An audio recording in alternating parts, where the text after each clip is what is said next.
अगर आप भी चाहते हैं बिट्टू मलंगिया इंटरटेनमेंट का ऑडियो वीडियो सबसे पहले आप तक पहुंचे, तो लाल बटन को दबाकर चैनल को सब्सक्राइब करें और बेल आइकन दबाना ना भूलें।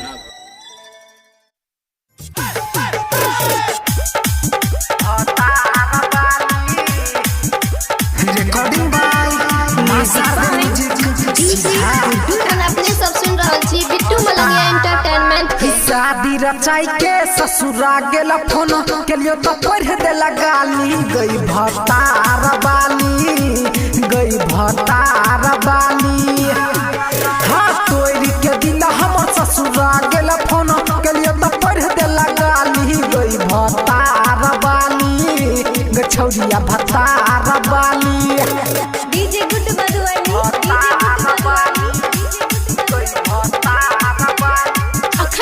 सबसे साक्षी मलंगिया रिकॉर्डिंग स्टूडियो के शानदार प्रस्तुति।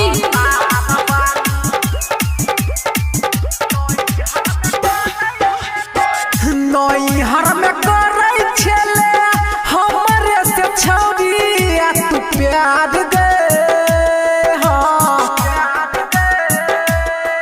हाँ नैहर में करे छले हमरे से छौरी आ तू प्यार दे।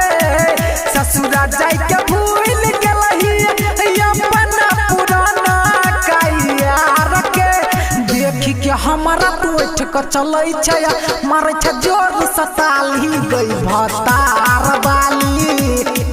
भतार बाली हाँ शादी रचाई के ससुरा गेला फोन के लिए तो पढ़ देला गाली। गई भतार बाली डीजे गुड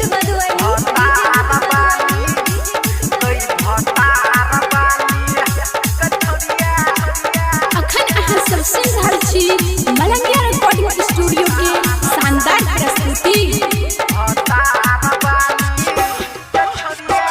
भतारा तोहर सीम जलक हम किन के देलियो गे मोबाइल गछरिया हाँ भतारा तोहर सीम जलक हम किन के देलियो गे मोबाइल।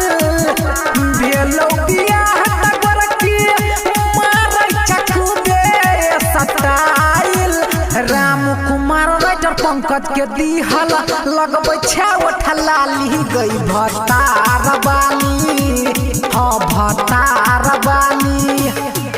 हाँ शादी रचाई के ससुरा गेला फोन के लिए तो पढ़ देला गाली। गई भतार बाली गछौरिया भतार बाली।